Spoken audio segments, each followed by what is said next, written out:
Gepleýär Azatlyk radiosu.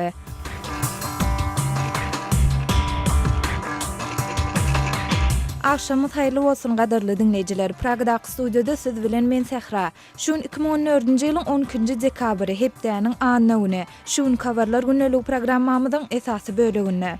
Ukrainanyň prezidenti Günüň Ukrainada okatyşy besetmek baradaky hakyky diýip häsiýetlendiren ýalaşyň güýçde galýandygyny ma'lum etdi. İlkinji gezek Ukraina harbasynyň öldü ýa-da ýaralandy habary gowuşmady diýdi.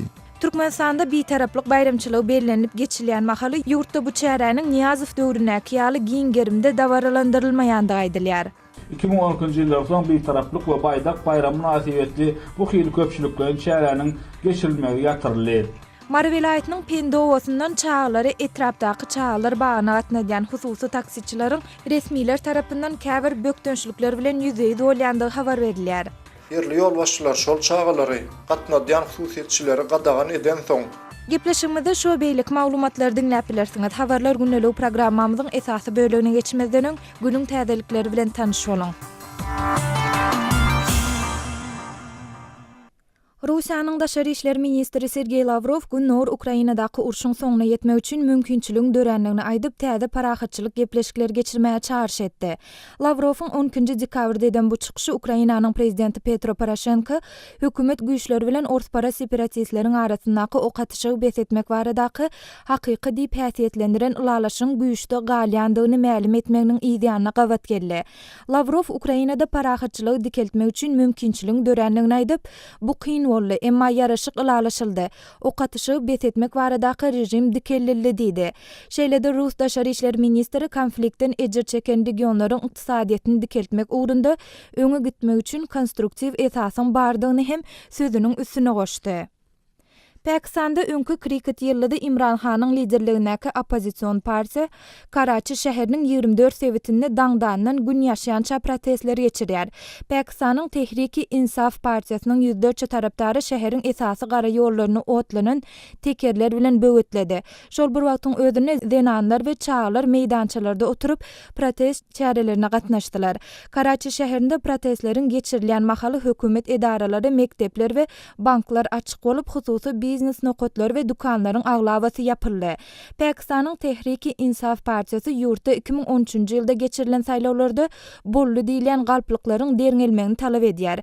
Şol saýlawlarda premier ministr Nawaz Şerif hökümet başyna gelipdi. Täjikistanyň suwdy islam dininiň ýurtda gadagan edilen uğruna ýykyn etmekde günäli tapylan 4 adamy türme tutsagyny hökm etdi. Täjikistanyň ýokary suwdynyň 11-nji dekabrda beren maglumatyna görä, ýurdun gün ortasyndaky Kargandepe regionunyň suwdy islam dininiň salafy uğruna idarlayan 4 adamyň 3-üsini 5 ýyl, birini 6 ýyl 2 ay türme tutsagyny hökm edipdir. Hökm edilen tutsaglaryň dogan ardaşlary aýplamalaryň toslamadygyny aýdyp, olaryň islam dininiň salafy uğruna etmeýändiklerini bellediler. Täjikistanda islam dininiň salafy uğry ekstremist diýilip atlandyrylyp 2008-nji ýylda gadagan edilipdi.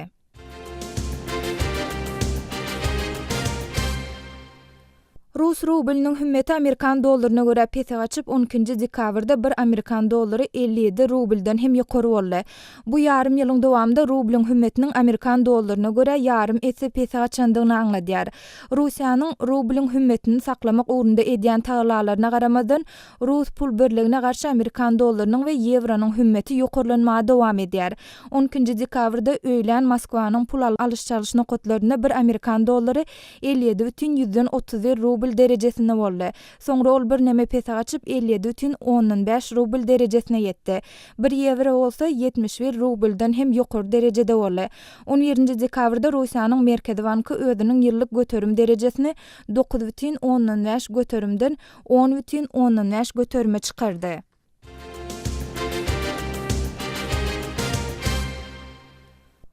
Sunat muştoklary ägä bolan sebäbi Özbegistanyň resmileri Daşkentiň Döwlet Sunat muzeýindäki onlarça surat eseriň satylyp, deregine galp suratlaryň ýerleşdirilendigini aýdýarlar.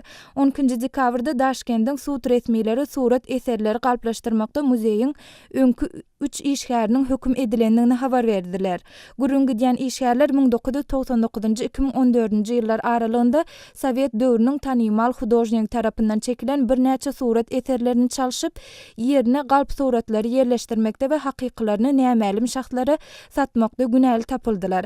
Muzeyiň öňkü baş kuratory Mirfaizi Sumanow 9 ýyl 3 ay we beýleki 2 işgäri 8 ýyl türme tutsaglygyna hökm edildi. Merkezi Aziýanyň 3 ýurdunyň dili ýagny gazak, täjik we özbek dilleri Google kompaniýasynyň online terjime ulgamyna girdiler. 12 dekabrda Düýbi Birleşen Ştatlarda ýerleşen kompaniýanyň Gadastandaky edarasy kompýuterler we mobil telefonlar arkaly gazak, täjik we özbek dillerinden beýleki dilleri we tersine beýleki dillerden agzalýan dillere destine terjime etmek mümkinçiliginiň döredilendигini ma'lum etdi. Hormatly dinleýijiler, siz şu saatyň käbir möhüm habarlary bilen tanyş bolňyz. Olar taýýarlap dikkatiňizi ýetiren men Sähra. Saatlar kesmeden soň habarlar gündelik programmamyzyň esasy bölegine geçýäs.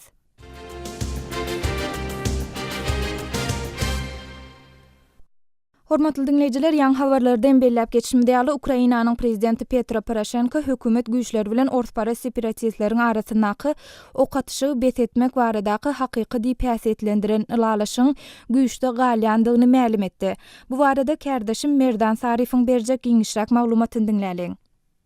Ukrainanyň prezidenti Petro Poroshenko gündäki Ukrainada häzir hakyky diýip ýarasy gylalasygynyň hereket edýändigini aýtdy. Russiýanyň daşary işleri ministri hem konflikte nokut goýmak üçin durnuksyz bir mümkinçiligiň bardygyny belledi. Awstraliýadan saparynyň çäginde Poroshenko soňky 7 aýyň içinde ýaraşyk günlerinde ilkinji gezek hiç bir Ukrain harbasynyň wepat bolmandygyny aýtdy. Ol, siz munyň meniň üçin näme derejede möhümdigini hem gözüňüne getirýän därsiňiz. İlkinji gezek Ukrain harbasynyň öldü ýa-da yaralandy habary gowuşmady diýdi. Gündoğur Ukrainadaky ortetpara separatistleri bilen hökümetiň arasyndaky ok atyşyklary betetmek baradaky täze ulalaşyk 9 dekabrda güýje girdi. 17 dekabrda Ukrain harbylary soňky 24 saatyň içinde öz hatarlaryndan 3 eskeriň öldürilendigini, 7-siniň hem yaralanandygyny ma'lum etdiler. Sol bir wagtda Poroshenko soňky güýje gündiň hiç ýyly ýetkisiz geçendigini aýtdy. Ol, egerde ýaraşyk ulalaşygy berje edilse, bu Ukrainada parahatçylygy we durnuklulygy üpçün etmek üçin uly mümkinçilik bolar, diýdi. Gündoğur Ukrainada aprel aýynyň ortalaryndan bäri dowam edip gelen konfliktde häzir reçelini 4300-den hem asa adam öldü. Minskde jeňçileriň we hökümet resmiýetleriniň arasynda geçen gepleşiklerden bäri bolsa 1000 goly adam öldü. Moskwada Russiýanyň daşary işleri ministri Sergey Lavrov Ukrainada parahatçylygy ornaşdyrmak üçin mümkinçilik töredi, diýdi. Şeýledi Lavrov gepleşikleriň nowatdaky tapyryny geçirmäge çağırdy. Lavrov, bu juda kyn boldy, emma ýaraşyk ýoly goýuldy. Ok atyşyklary betetmek barada ulalaşyldy, diýdi. Ukrainadaky krizis 2013-nji ýylyň noýabrynda haçanda hökümet Ýewropa bileşigi bilen has ýakyn gatnaşyklary aňlaýan şertnamada Nyýazow gurup Moskwa bilen ysnysykly gatnaşyklary saýlandan soň başlanypdy. Munyň netijesinde protestler döräp Ukrainanyň sol wagtky prezidenti Viktor Yanukovych häkimetden çetleşdirildi. Amerika, Ýewropa bileşigi we günmataryň beýleki ýurtlary Moskwanyň Krimi bir kanun basyp almagy, şeýlede Donetskdaky we Luganskdaky separatistleri goldamagy netijesinde Russiýa garşy sanksiýalar giritdiler. Moskwa Ukrainada öz etkerleriniň we ýaraglarynyň ýokdugyna aýdýar. Sol bir wagtda Kiýew we NATO muňa garşy delilleriň bardygyny nyktaýarlar. Ukrainadaky syýasy ýagdaýlar barada soňky täzelikleri kärdeşim Merdandan dinlediňiz. Hormatly radio dinleyijiler, biziň gepleşiklerimizi internet saytymyzdan hem dinläp bilersiňiz. azathabar.com internet sahypamyzda size sesli we çap görnüşli maglumatlary, suratlary, videolary hödürleýäris we öz pikirlerinizi aýtmaga çagyrýarys. Türkmenistanda azathabar.com internet saytymyza derwede.net arkaly girip bilersiňiz.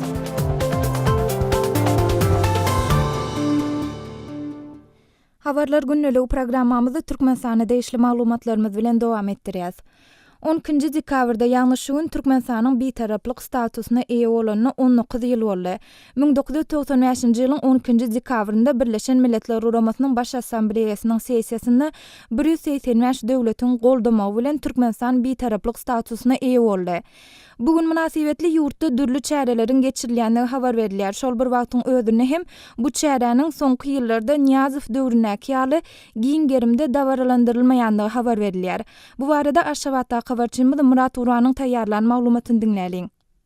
Türkmenistan Bitaraplyk günü bayramını belleýär. 19-njy ýylda bellenilýän bu baýramçylyga wagtlap şuň ýyl bilen ýyl içinde 3 aýak diýip artdandyrylýan Aşgabatyň etendäki Bitaraplyk binasyna gül goýuldy. Bu şäher döwlet ýolbaşçylary, parlamentiň deputatlary we beýleki resmi adamlar gatnaşdylar. Bitaraplyk bayramy bilen bagly paýtagtda geçirilen köpçüliklerin bayramçylyk şäherleri esasan kine konsert, medeni dinjaş merkezlerine, bayramçylyk konsertlerinden ibaret boldy. Ýerine aýsak dekabr aýynyň başyndan bäri bu bayramçylyk münasibetli ýurt boýunça dürli derejede köpçüliklerin şäherleriň ençemesi geçirildi. Düýün orta bitaraplyk bayramçylygy münasibetli Türkmenistanyň bitaraplygy, parahatçylygyň, durnuklygyň we ösüşiň hasirasyna döredicilik we hyzmatdaşlyk gatly halkara ilmi maslahat geçirildi. Şol bir wagtda hem bitaraplyk bayramynyň soňky döwürde bellenişinde öňkü ýyllardan düýpli bar. Saparmat Nyýazow döwrüne bitaraplyk bayramyna ýurdun 3 sany esasy syýasy bayramçylyklarynyň bir hökmüne garalýardy. Bu bayramçylykda hem beýleki garaşsyzlyk we baýdak bayramlaryna bolşy ýaly stadiona ýurdun sunwat we medeniýet işgärleriniň dawraly köpçülikleriň bayramçylyk çäresi geçirilýärdi. Bu däpde 2010-njy ýyla çenli dowam etdi. 2010-njy ýyldan soň bitaraplyk we baýdak bayram münasibetli bu hyl köpçülikleriň çäreniň geçirilmegi ýatyrly. Ozalyklar bilen deňeşdirilen paýtagtyň köçelerine bu bayramçylyga başlanan şygarlar da nişanlar hem o diýen göze iýlenok. Ýogsa öňler paýtagtyň merkezi köçeleriniň garasyndaky her bir tünne bu bayramçylygyň nişanyny asylyp goýulýardy. Şeýle de şäheriň käbir ýerlerine uly plakatlar hem asylýardy. Resmi media Türkmenistan bitaraplyk goşa dyrnakly bütün adamlaryň gymmatlygy diýilip aýdylýan bolsa, bir wagtlar bitaraplyk alyp beren diýip häsiýetlendirilýän adam ady tutulmaýar. Hiç bir gaziýa jurnalda Saparmat Nyýazow ýa-da öz döwrüne beýik diýilip atlandyrylan Saparmat Türkmen waşynyň ady çykanok. Ýene bir bellemeler şu bu bayramçylyk münasibetli häkimetler paýtagtlara garaşylmadyk sowgat etdiler. Paýtagtyň bazarlaryna edin et peýda boldy. Wagtlança bayramçylyk günleri peýda bolan bu etin sowdasyna häkimliklerin we bazar administrasiýasynyň wekilleri tarapyndan gözegçilik edilýär. Şu ýyl 19 ýaşaýan bu bayramçylygyň indiki ýyl has uly gerimde bellenilmegi ihtimal. Çünki prezident Berdimuhamedow hökümet maslahatlarynyň birinde eýem şu ýyldan bitaraplyk bayramynyň 20 ýyllyk ýubileyine taýýarlanmagy tapşyrdy. Indiki 2015-nji ýyl Türkmenistanda bitaraplyk we parahatçylyk ýyly diýilip ýylan edildi.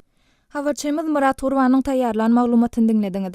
Hormatly dinleýijiler, ýurtda bitaraplyk bayramçylygynyň bellenişi barada siz näme pikirde? Öňki ýyllar bilen deňeşdireňizde bu bayramçylygyň bellenişinde nähil tapawutlar görýärsiňiz? Bu baradaky garaşlaryňyzda, bellikleriňizde, maglumatlaryňyzdy biziň bilen paýlaşyň. Biziň medpuat email belgisi gmail.com email adresimde haturadyň ýa-da Moskwadaky telefon belgimiz 7-926 236 04 55 jaň ediň ýa-da SMS ediň.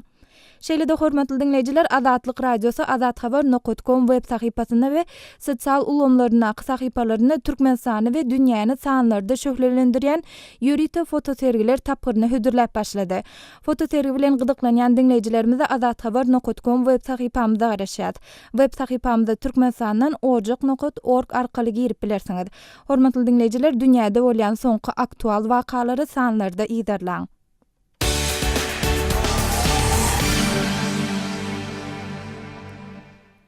Habarlar gündeligi programmamyzda Mary welaýatyna deýişli maglumatymyz bilen dowam etdirýär. Mary welaýatynyň gelip hoşan maglumata görä welaýatyň Pendi obasyna çagalar bagynyň ýokdugy sebäpli enatalaryň ýurtda hususy taksiçilere aýlyk hakyny töläp öz prezidentlerini etrapdaky çagalar bagyna uğradýanlygy habar berilýär. Emma muňa garamadan çagalar bagyna gatnadýan bu hususy taksiçileriň resmiler tarapyndan käbir böwetler bilen ýüzde-ýüz bolýanlygy aýdylýar. Olaryň nähili böwetler bilen ýüzde-ýüz bolýanlygy barada habarçymyz Röwşen Çaryfyň maglumatyny dinläliň. Mary welaýatynyň tartybadyr etrapynyň Pendi daýhan birleşiginde ýetmezçilik edýän zat gatykän çagalar bagy ulardan diňe biri Ýöne çagalar bagy bilen bagly ýagdaý soňky döwürler has ula ýazdy. İlat sany 10-11 miň diýilip çaklanýan bu owa etrap merkezinden takminan 6-7 kilometr uzaklykda ýerleşýär. Yerli ýol başçylar şol çagalary gatnadýan hususiýetçileri gadagan eden soň çagalaryny çagalar bagyna tawşyrmak enatalaryň öz gerdeňine düşüpdir. Gadagançylyk soňky bir aýlykda girdilipdir. Bu ýagdaýa alada bildirýänlerden birim 35 ýaşlaryndaky Pendili daýhan merdan.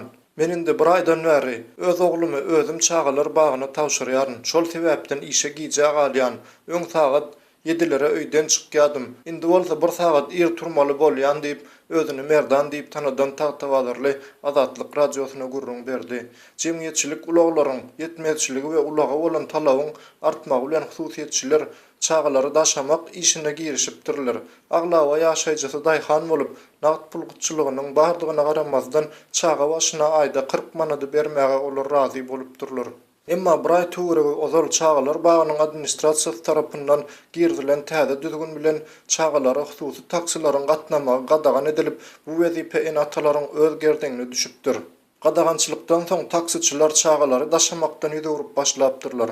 Özüni Ýazmurat diýip tanadan taksiçi onuň sebäbi barada Azatlyk radiosyna şeýle gurrun berdi. Polisiýanyň ýol gözegçilik gullugy ýeňil maşinli çaga gatnadýan sürüjülere ýokary jerimeleri salyp başlady. Olar ýoluň garasynda garaşmaýan ýerinden böküp durýarlar. Şeýle maşiny görenlerinde sürüje 100-200 manada çelli jerime salýarlar diýip özüni Ýazmurat diýip tanadan 40 ýaşlaryndaky Pendil taksiçi Azatlyk radiosyna gurrun berdi. Polisiýa işgärleriniň bu meselede öz sebäpleri bar. Polisiýanyň ýol gözegçilik gullugynyň adynyň agzalmazlygyny soran bir işgäri bu ýagdaýy şeýle düşündirdi. Çagalary daşamaklygyň öz tertibi bar. Bu tertipler ýol hereketiniň kadrlarynyň adam daşamak bölüminde düzgünleşdirilen iň berkesi ýanlarynda ula adam bolmaly we ýürüýte çagalar üçin howpsuzlyk kemerleri dakylmaly. Yollarım erwet, bir zat bolsa bir giden çaga hilak bolar diýip ol Azatlyk radiosyna gurrun berdi.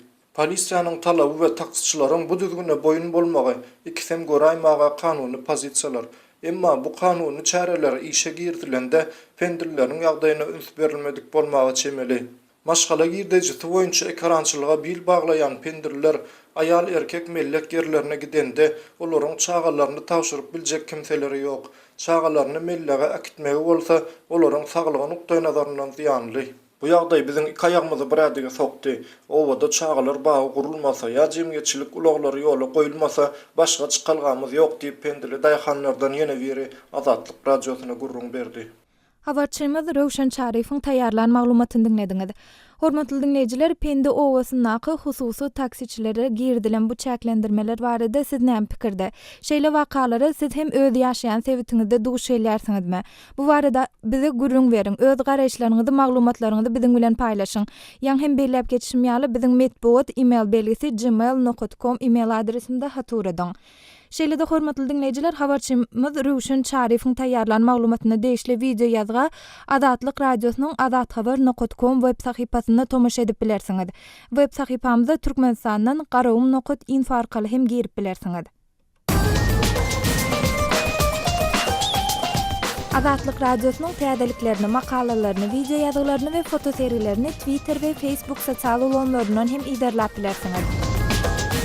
Salymyz Azatlyk radiosu. Soňky ýyllarda hususanda Prezident Gurbanuly Berdimuhammedowyň döwlet başyna gelmegi bilen Aşgabatda ençeme guruluşy işleri alınıp barilýar. Täze binalar, ýaşaýyş ýaýlary, deshalar gurulýar.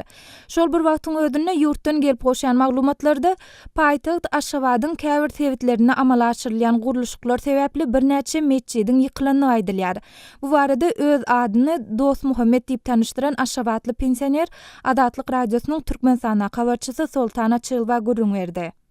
Soňky ýyllarda Aşgabat şäherinde bir näçe mescitleriň ýykylandygy barada aýdylýar. Aşgabatda näçe mescit ýykyldy? Şu barada näme bilýäňiz? Aşgabat şäherinde 6 mescit ýykyldy. Nerelerde? Karadamakda, Çäräniň ornundaky uly mescit ýykyldy. Bundan soň aňyrda nohurlaryň mescidi bar, o da ýykyldy. Karadamak bäri başynda, onu ýykdylar. Bu Leningrad kolhozyna Ulakam gow mescidi bardy, ady ýazmaşmaýar pahirim. O mescidem ýykdylar. Ondan öwrülip çopana saňyanyna birini ýykdylar. Ondan köýne reportyň ýanyna ýene birini ýykdylar mescidi. O jam 6 mescid ýykyldy men bilişimden.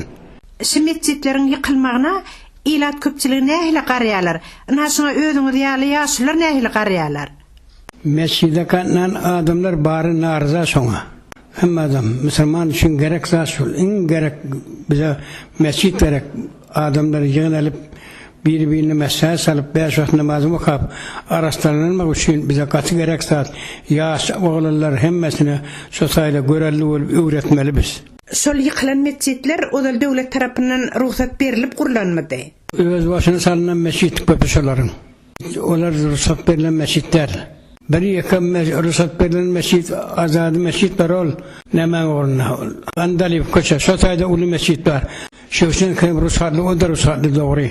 O mirde var. O miň mescidim ilkar ruhsat bermediler, soň alypdylar diýip gurrun etdiler. Başga ýerde ruhsat berilen mescid ýok. Eger şol mescitleri gurmaga döwlet tarapyndan ruhsat berilmedik bolsa, olary gurulyp duran wagtda näme üçin guruluşy toğtatmaýarlar? Onu samawolny gurýarlar da adamlar her kim özünden zat alyp gidip kerpiç ýertip taxtalyk gidip kapy apşan her kim özertip gurýar. Nyýazow ýurunda da näme? Diýim bir ýaňy bir ayaga galyp burgan wagtynda da her raýon, her nemede köçäň nemeli adamlaryň üçen ýerine her kim özü mescid salyp adalja bolup saldylar. Onu döwlet gurup beren o mescidleri. Sonundan yıkmağa gelenlerinde alıp yıkı verýärlermi ya yıkın aýryň diýip görkezme berýärlermi? Yo, onun öz adamları var. İspan yıkmağa gelen adamlar. Solar onun için bir zatınızı ayrın namazlarınızı ya.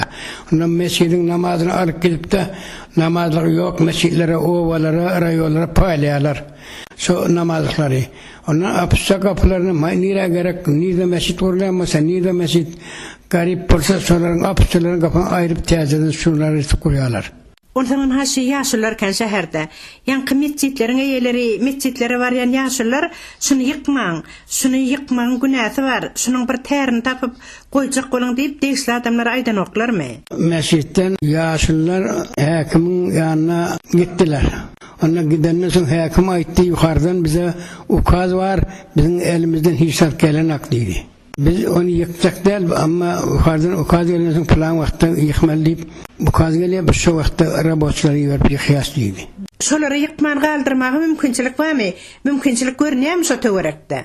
Şu yıkılayan mescitlerin hemmesinin sevabı var. Kime yol düşüyor, kime stroyka düşüyor. Yol, köpün gadi. Şu yolu hükman kuraymalı, şu mescid yıkılmalı şu. Adamlar ne misin? Kim sonu yıkmaya ilk baştaki adam, ukazıran adamı gidiyor şu günah. Görkezme veren adama şu adam kim olsa başlık sonu oluyor günah. Mescidi yıkmak bana Hudayın oyunu.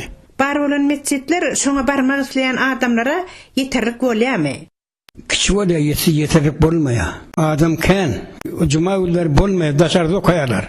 Mescidde yer olmaya. Adamlar daş yerden gelmeli oluyor, o geliyle hak. Öyünü okamalı oluyor. Kuleyine kırık kaplarına bağır olsa sonra gelip okamağa mümkünçük oluyor. Halk köseniyor mu şu an? Halk köseniyor, kaç köseniyor. Biz daşarda okuyor, adı cuma günleri mescide sığınak. Köçen korlarını okuyarlar. Millet tuvaleme kaçıkan geliyor. Türkmenistanda habarçymyz Sultana Çylwanyň öz adyny Dost Muhammed diýip tanıştyran aşawatly pensioner bilen geçilen söhbetdeşligini dinlediňiz. Hormatly dinleyijiler, ýurtda alınıp berilýän guruluşyklar sebäpli käbir mescitleriň ýykylmagyna siz nähili araýarsyňyz? Şeýle çäre siziň ýaşaýan sebitiňizde hem duş etse bolýarmy? Bu baradaky garaşlaryňyzy, maglumatlaryňyzy biziň bilen paýlaşmak üçin biziň metbuat email berlisi gmail.com email adresimizden peýdalanyp bilersiňiz. Şeýle-de biz bu barada garaşlaryny bilmek üçin şuny ir bilen Facebook we Kontaktdaky okuyjylarymyza ýüzlenip, häzir okuyjylarymyzdan galdyran käbir tesirlerini siziň dikkatiňize ýetirmekçi. Facebook'ta Anwar adly okuyjymyz bu derece düşdük münni diýip soraw galdyrypdyr. Aleksey adly okuyjymyz bolsa beýle zada inanasym gelenok. Mescit Allah'nyň öýdür diýip öz tesirine belläpdir. Kontaktda Kamiljan adly okuyjymyz bolsa guruluşy üçin Garawum çölünde yer ören köp ahyrin diýip öz araýşyny galdyrypdyr. Oradulatly beýle bir okuyjymyz bolsa inni mescitten başga ýykaryna zat galmadym ka diýen soraw bilen öz tesirini jemläpdir. Hormatly dinleyijiler, siz hem biziň her gün efire etjek maglumatlarymyzyň käbirleri barada öz pikir-garaşlaryňyzy da biziň we dinleyijilerimiz bilen paýlaşmak isleseňiz, sizi Facebook we kontaktdaky sahypalarymyza goşulmagy çağırýas. Bu lomlarda bizi gözleg bölümine Adatlyk radiosu ýazyp tap bilersiňiz. Adatlyk radiosunu indi dünýäniň tunein.com internet radio ulgamy arkaly hem göni efirde dinläp bilersiňiz.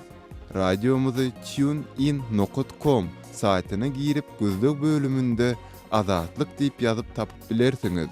tunein.com ulgamynda türkmen dilinde maglumatlary berýän ýeketäk radiony Adatlyk radiosunu dinlemäge çagyrýarys.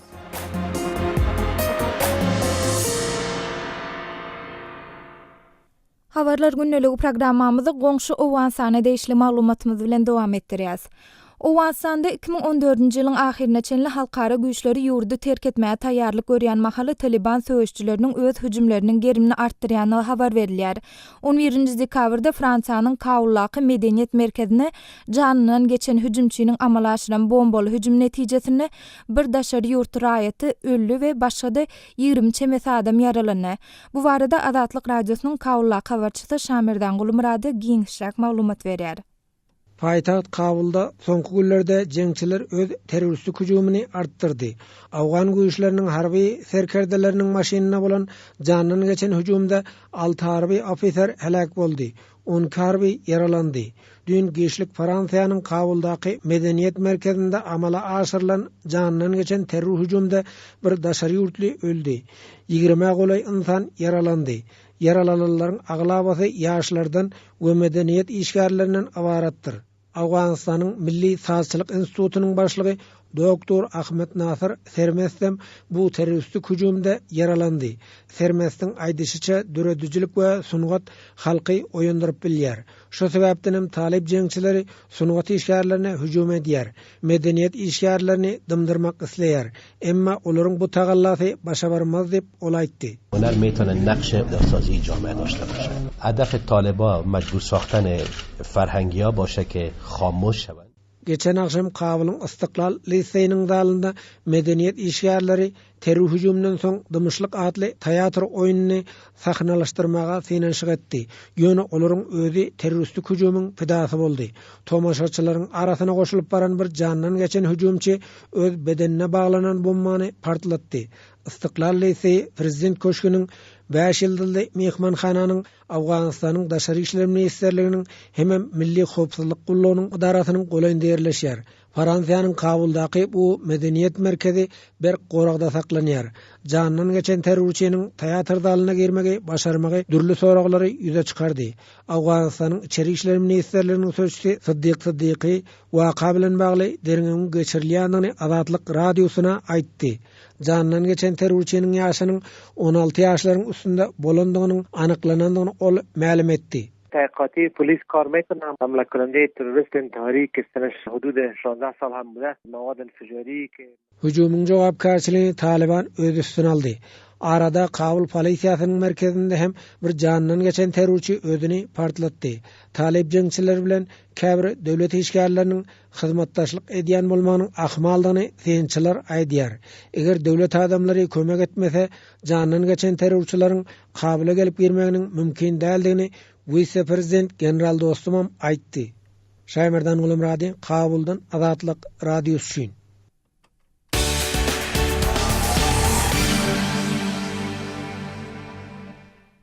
Hormatly dinleyijiler, habarlar gündeligi programmamyzda jemlemezden ozal size ýatladyp geçesmeler. Adatlyk radiosynyň nowatdaky täze tokun ýaşlar gepleşigine 2 ýyl Türkmenistanda ýaşap aýdan Amerikaly ýaş denan bilen onuň Türkmenistanda başdan geçiren tejribeleri barada söhbetdeşlik geçirdik. Bu gepleşik şenbe güni, ýagny 13-nji dekabr akşamy efire gider. Hormatly dinleyijiler, şunuň bilen habarlar gündeligi programmamyzy geçirip oturýas. Gepleşigi Pragadaky studiýadan men Sähra alyp bardym. Saatlary kesmeden soň gepleşigimizi ýazgyda dinläp bilersiňiz. Adatlyk radiosynyň tolkunlaryndan aýrylmaň.